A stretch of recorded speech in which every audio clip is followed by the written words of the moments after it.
Hello, എല്ലാവർക്കും ഈ വീഡിയോയിലോട്ട് സ്വാഗതം.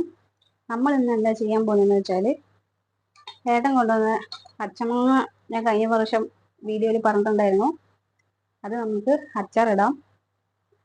ഒരു മാങ്ങ ഞാൻ ഒരു മാങ്ങ ചമ്മന്തി അരച്ചു. പിന്നെ ഒരു മാങ്ങ അടുത്തുള്ളവർക്ക് കൊടുത്തുട്ടോ ചമ്മന്തി അരയ്ക്കാൻ. മാങ്ങ അധികം ഇപ്പോൾ കിട്ടാനില്ലല്ലോ. ചില സ്ഥലത്തൊക്കെ ഇപ്പോഴേ പൂത്ത് വരുന്നുള്ളൂ, ചില സ്ഥലത്ത് പൂക്കുന്നില്ല. നമ്മളെ വീട്ടിൽ പക്ഷെ ഇപ്പോൾ പഴുത്ത് കുറേ നമ്മൾ കൊടുത്തു, പഴുത്ത് തിന്നാനായി വരുന്നുണ്ട്.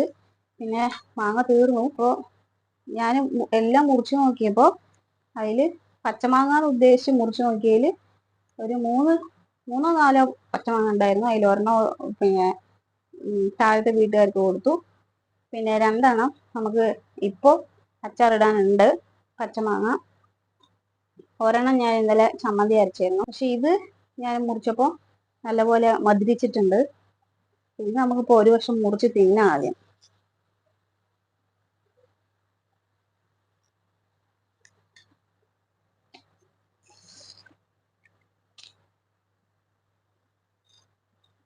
ഇത് മറ്റേ മൂവാണ്ട മാങ്ങയാണ്, പഴുത്ത അതിന് നല്ല മധുരം.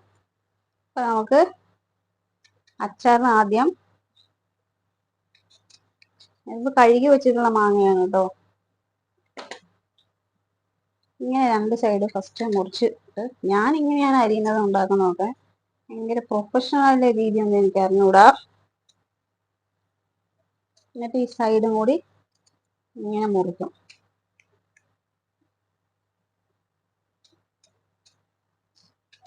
ചെറുപ്പത്തിലൊക്കെ അമ്മ ഇങ്ങനെ മാങ്ങ അച്ചാറുണ്ടാക്കാൻ അരിയുമ്പോൾ ഈ മാങ്ങാണ്ടിക്ക് വേണ്ടി കാത്തിരിക്കും ഞങ്ങള്, ഉപ്പും തൊട്ട്. പിന്നെ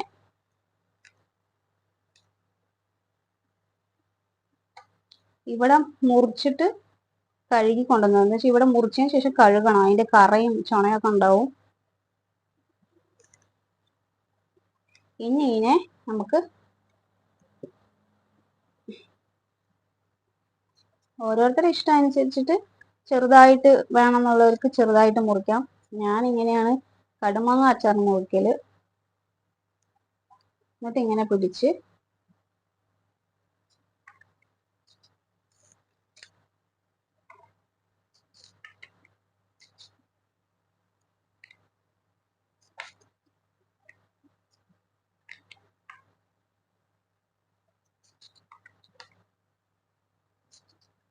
ഇങ്ങനെ മുറിച്ച് എടുക്കണം. ഞാനിപ്പോൾ ഈ വലുപ്പത്തിലാണ്, ഇത്രയും വലുപ്പത്തിലാണ് ഞാൻ കട്ടാക്കിയിട്ടുള്ളത്. അപ്പൊ നമുക്കിനി ഇത് മുറിച്ച് കഴിഞ്ഞിട്ട് അച്ചാർ എങ്ങനെയാണ് ഉണ്ടാക്കാൻ നോക്കാം. സിമ്പിൾ അച്ചാറാണേ. ഞാൻ എളുപ്പത്തിൽ ഉണ്ടാക്കുകയാണ്. എനിക്കിപ്പോ അങ്ങനെ ഭയങ്കര കാര്യമായിട്ടൊന്നും ഉണ്ടാക്കാൻ പറ്റൂല. നമുക്ക് ഇഷ്ടമുള്ള പോലെ നമുക്ക് ചെയ്ത് കഴിക്കാം, അത്രയേ ഉള്ളൂ. ഈ വലുപ്പത്തിലാണ് ഞാൻ മുറിച്ചിട്ടുള്ളത് കടുമാങ്ങയ്ക്ക്. ഇതൊക്കെ മുറിച്ചിട്ട് ഇനി ഇതൊക്കെ മുറിച്ച് കഴിയട്ടെ. അപ്പൊ നമ്മൾ മാങ്ങ ഇവിടെ അരിഞ്ഞെടുത്തിട്ടുണ്ട്. ഇനി നമുക്ക് കുറച്ച് ഉപ്പിട്ട് അതിനെ ഒന്ന് തിരുമ്മി കൊടുക്കണം. ഉപ്പ് ഇപ്പൊ നമ്മൾ ഇടുമ്പോൾ ശ്രദ്ധിക്കണം. അച്ചാർ ഉണ്ടാക്കുന്ന സമയത്ത് ഇതിൽ ഉപ്പ് ഇട്ടിട്ടുണ്ട് എന്നുള്ളതും കൂടി ഓർമ്മ വേണം. ഒന്നിങ്ങനെ ഉപ്പിട്ട് തിരുമ്മി കൊടുക്കും. ഇപ്പൊ നല്ലപോലെ ഇവിടെ ഉപ്പിട്ട് ഇങ്ങനെ ഇരിക്കട്ടെ. നമുക്ക് ഈ ഗ്യാപ്പിൽ നമുക്ക് എന്താ ചെയ്യേണ്ടതെന്ന് വെച്ചാൽ ഇതങ്ങോട്ട് മാറ്റി വെക്കാം. ഞാനിപ്പോൾ ഈ ഒരു വലുപ്പത്തിലുള്ള ഇഞ്ചി എടുത്തിട്ടുണ്ട്. ഇത്രയും ഇഞ്ചിയും ചിലപ്പോഴേ എടുക്കുള്ളൂ. പിന്നെ 2 മാങ്ങയല്ലേ ഉള്ളൂ, അതുകൊണ്ട് ഇത്രയും വെളുത്തുള്ളി എടുത്തിട്ടുണ്ട്. ഇതിപ്പോ നമുക്ക് ആ മാങ്ങ ശരിയാ അവിടെ ഉപ്പിലിട്ട് അങ്ങനെ ഒരു 10 മിനിറ്റ് അല്ലെങ്കിൽ 5 മിനിറ്റ് അങ്ങനെ ഇരിക്കട്ടെ. അതിൻ്റെ ഇടയ്ക്ക് നമുക്ക് ഇതൊന്ന് റെഡിയാക്കി എടുക്കാം.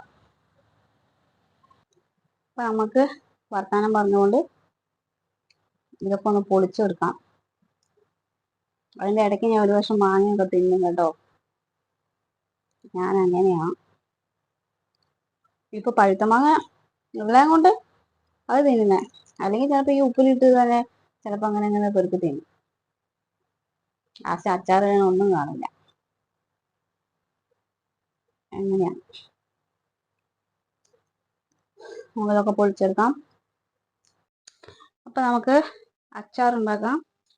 അതിന് ചട്ടി അടുപ്പത്ത് വെച്ചിട്ടുണ്ട്, ചൂടായി. ഇപ്പോൾ കുറച്ച് വെളിച്ചെണ്ണ ഒഴിച്ചു കൊടുക്കാം. എന്ത് ഓയിൽ വേണമെങ്കിൽ യൂസ് ചെയ്യാം കേട്ടോ. ഞാൻ അധികം വെളിച്ചെണ്ണ ഒഴിക്കാറില്ല. പിന്നെ ഇത് 2 മാങ്ങയല്ലേ ഉള്ളൂ, പെട്ടെന്ന് എടുത്ത് തീരും. അതുകൊണ്ട് കുറച്ച് വെളിച്ചെണ്ണ ഒഴിച്ചിട്ടുണ്ട്. അപ്പം കടുക് ഇട്ട് കൊടുക്കാം കേട്ടോ.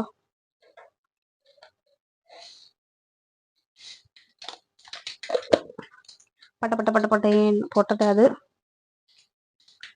ഉലുവ പൊടിച്ച് ചേർക്കുകയാണെങ്കിൽ കുറച്ച് കൂടുതൽ നമുക്ക് ഇടാം. പക്ഷെ മുഴുവനായിട്ട് ചേർക്കുന്നതിനെ കൊണ്ട് ഞാൻ അവിടെ കുറച്ച് ഇടുന്നുള്ളൂ.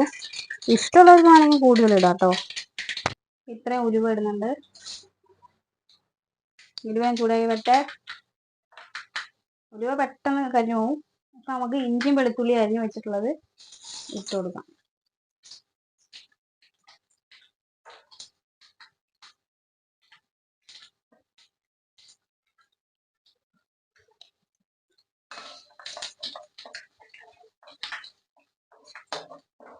ഇഞ്ചിയും വെളുത്തുള്ളി ഈ സമയത്ത് തീരെ കുറവേ വെക്കാൻ പാടുള്ളൂ.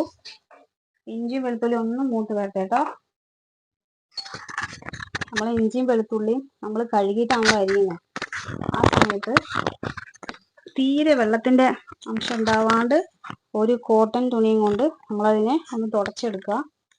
അല്ലാന്നുണ്ടെങ്കിൽ കുറച്ചു നേരം കഴുകിയതിന് ശേഷം വേറെ പാത്രത്തിലോട്ട് മാറ്റി വെച്ചാലും മതി. വെള്ളത്തിൻ്റെ അംശം അച്ചാറിൽ തീരെ വരാൻ പാടില്ല. വന്നാൽ അത് പെട്ടെന്ന് പൂട്ടുപോകും. അപ്പം ഞാനിവിടെ വർത്താനം പറയുന്നുണ്ടെങ്കിലും എൻ്റെ ശ്രദ്ധ മൊത്തം അവിടെയാണ് കേട്ടോ. ഇത് കരിഞ്ഞു പോയാൽ പിന്നെ കൊള്ളില്ല.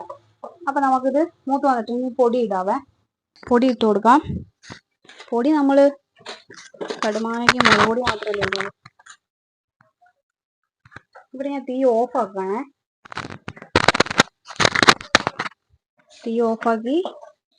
തീ ഓഫാക്കിയിട്ടാണ് ഞാൻ പൊടി ഇടൽ. അപ്പം നമ്മൾ എരിവിനനുസരിച്ച് പൊടി ഇട്ട് കൊടുക്കാം. ഞാൻ ഇവിടെ എരിവ് കുറവ് ഇടുന്നുള്ളൂ. ഒന്നാമത്തെ ചൂടുകാലമല്ലേ, അതുകൊണ്ട് എരിവ് തീരെ കുറവാണ്. തീ ഓഫാക്കിയതിന് ശേഷം പൊടിയിട്ടാലും ആ ചൂടിന് ആ പച്ചമണം മാറി കിട്ടും കേട്ടോ.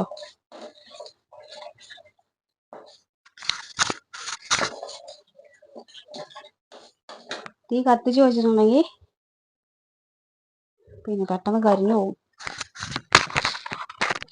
അതുകൊണ്ട് ഞാൻ തീ ഓഫാക്കിയിട്ടാണ് ഇടൽ. അതിനെ ഒന്ന് ഇളക്കി കൊടുക്കുക. തീ ഓഫാക്കിയെന്ന് ഓർത്തിട്ട് ഇളക്കാണ്ടിരിക്കരുത്.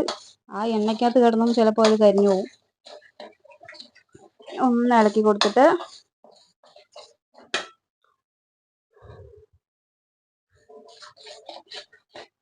ഇളക്കി. ഇപ്പം നമുക്ക് നമ്മുടെ മാങ്ങ അതിലിട്ട് കൊടുക്കാം. ഈ മാങ്ങയിൽ നിന്ന് വരുന്ന വെള്ളം ഉപ്പാണ്, അത് പ്രശ്നമില്ല.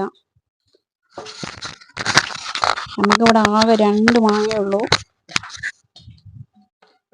അതിനാവശ്യമുള്ള പൊടിയും ഇഞ്ചി വെളുത്തുള്ളിയും ഉലുവയും കടുകും മാത്രമേ ഞാൻ എടുത്തിട്ടുള്ളൂ. ഇതാണ് സിമ്പിൾ ടിമ്പിൾ കടുമാങ്ങ അച്ചാർ. ഇവനെ നല്ല ഇങ്ങനെ ഇളക്കി കൊടുക്കാം. നമ്മൾ നേരത്തെ ഉപ്പിട്ടതാണല്ലോ. ഈ സമയത്ത് ഉപ്പ് എത്ര ഉണ്ട് നോക്കുക. ഉപ്പ് ഉറപ്പായിട്ടും കുറവായിരിക്കും. ഉപ്പ് കുറച്ച് മുന്നിട്ട് നിൽക്കണം ഇതിന്. എന്നുവെച്ചാൽ മാങ്ങേൻ്റെ പുളി ഇറങ്ങും തോറും ഉപ്പ് കുറയും. ഉപ്പ് നോക്കിയിട്ട് കുറച്ച് മുന്നിട്ട് നിൽക്കുന്ന പോലെ ഇട്ടാൽ മതി. പിന്നെ ഞാനിവിടെ വേറൊരു സൂത്രം കൂടി ചെയ്യും. അതെല്ലാവരും ചെയ്യണമെന്നില്ല, പക്ഷെ എനിക്ക് അങ്ങനെ ചെയ്താലാണ് ഒരു തൃപ്തി കിട്ടുക. ഞാനിവിടെ കുറച്ച് വിനാഗിരി ഒഴിക്കുന്നുണ്ട്. എൻ്റെ നാട്ടിൽ ഇത് സുർക്ക എന്ന് പറയും. കുറച്ച് ഒഴിച്ചിട്ട് ജസ്റ്റ് ഒരു പുളിക്ക് വേണ്ടി. മാങ്ങയിൽ പുളി ഉണ്ടാവും, എന്നാലും എനിക്ക് അതും കൂടി ഒഴിക്കുമ്പോൾ ഒരു പ്രത്യേക മണം ഫീൽ ചെയ്യും. അതുകൊണ്ട് ഞാൻ ശകലം ഒഴിക്കുവേ. ഇപ്പോൾ ഉപ്പിട്ടില്ല, എന്നാലും ഇതിൽ ഉപ്പ് കുറവായിരിക്കും.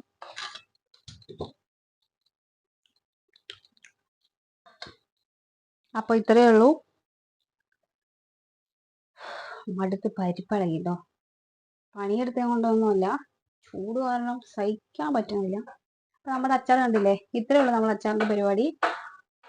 ഇത് ഞാൻ ഇപ്പം എടുക്കൂല ആ ചട്ടിന്ന്, ഒന്നല്ലെങ്കിൽ വൈകിട്ട് എടുക്കും, അല്ലാന്നുണ്ടെങ്കിൽ പിറ്റേന്ന് രാവിലെ ഒരു ഗ്ലാസ് കുപ്പിക്കകത്തോ അല്ലെങ്കിൽ പ്ലാസ്റ്റിക് കുപ്പിക്കകത്തോ എന്തെങ്കിലും നല്ലപോലെ വെള്ളത്തിൻ്റെ ഒരു അംശം പോലും ഇല്ലാണ്ട് തുടച്ചതിന് ശേഷം ഇട്ട് വെക്കും. പിന്നെ എനിക്ക് ഇതിൽ വലിയ കാര്യമായിട്ട് പേടിയൊന്നുമില്ല. ഇത് ഞങ്ങൾക്ക് പെട്ടെന്ന് തീരും, 2 മാങ്ങയല്ലേ ഉള്ളൂ. ഇവിടെ എന്ത് അച്ചാറുണ്ടെങ്കിലും കടുമാങ്ങ അച്ചാറുണ്ടെങ്കിൽ അതായിരിക്കും ഫസ്റ്റ് തീരുക. അപ്പോൾ എൻ്റെ കടുമാങ്ങ അച്ചാർ, സിമ്പിൾ ടിമ്പിൾ അച്ചാർ എല്ലാവരും കണ്ടെന്ന് വിചാരിക്കുന്നു. സിമ്പിളാക്കി ഉണ്ടാക്കാൻ പറ്റുന്ന കേട്ടോ. 2 മാങ്ങയൊക്കെ കിട്ടുകയാണെങ്കിൽ ഇങ്ങനെ തന്നെ ഉണ്ടാക്കിയാൽ മതി. പൊടിച്ചും പുറത്തും ഒന്നും വേണ്ട ആവശ്യമൊന്നുമില്ല. ഇതിനെ നല്ല ടേസ്റ്റാവും ഒരു ദിവസം അങ്ങനെ വെക്കുമ്പോൾ. പിന്നെന്താ പറയാനുള്ളത്, എന്തോ പറയാമെന്ന് വിചാരിച്ചു. എത്രയേ ഉള്ളൂ. വിനാഗിരി എനിക്ക് ഇഷ്ടമായതുകൊണ്ട് മാത്രമേ ചേർത്തതാണ്. അല്ലെങ്കിലും ട്രൈ ചെയ്യാത്തവരങ്ങനെ ഒന്ന് ട്രൈ ചെയ്ത് നോക്കണം.